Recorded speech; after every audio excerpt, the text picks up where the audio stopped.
BJP इस हरकत पे उतर आई है कि अब अरविंद केजरीवाल जी की हत्या करवाना चाहती है। वो अरविंद केजरीवाल जी को मारना चाहती है।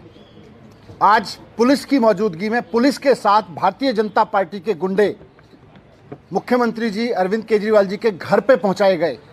उनका सीसीटीवी तोड़े गए, उनके बूम बैरियर तोड़े गए, सिक्योरिटी के बूम बैरियर तोड़े गए उनके घर के, और सब कुछ पुलिस की मौजूदगी में हुआ। भारतीय जनता पार्टी के गुंडों ने किया जाके। आज जाहिर सी बात है, बहुत साफ दिख रहा था आज कि किस तरह से बहुत सोची समझी साजिश के तहत अरविंद केजरीवाल जी पे हमला किया गया।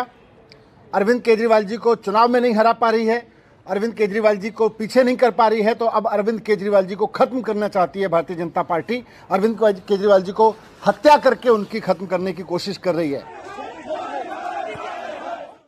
ये अरविंद केजरीवाल जी के बयान के खिलाफ हमारा प्रदर्शन था।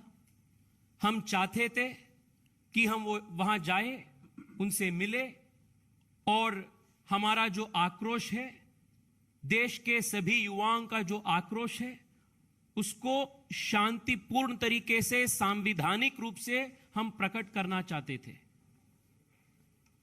पुलिस ने हम सबको रोकने का प्रयास किया।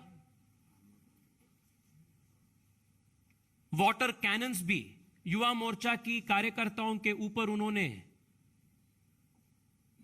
वाटर कैनन का भी, पानी का बौछार भी उन्होंने इस्तेमाल किया। उसके बावजूद भी युवा मोर्चा के कार्यकर्ता लोग बैरिकेड सामने करके, बैरिकेड को क्रॉस करके हम उनके घर के पास चले गए। We wanted to peacefully meet him. We wanted to express in a constitutional way, democratic way, our anguish. This whole comment of Manish Sisodia that this was an attempt to assassinate can only be described as hysterical and is only a figment of Manish Sisodia's imagination. And I draw strong exception to him referring to the Bharatiya Janata Yuva Morcha Karyakartas as Gunda. Manish Sisodia जी, आप किससे बात कर रहे हो? मैं बेंगलोर से एक सांसद हूं, डेमोक्रेटिकली इलेक्टेड सांसद हूं, और मेरे साथ आज इस प्रदर्शन में दार्जिलिंग से जनप्रिय सांसद, डेमोक्रेटिकली इलेक्टेड सांसद राजू बिस्टा भी जी थे।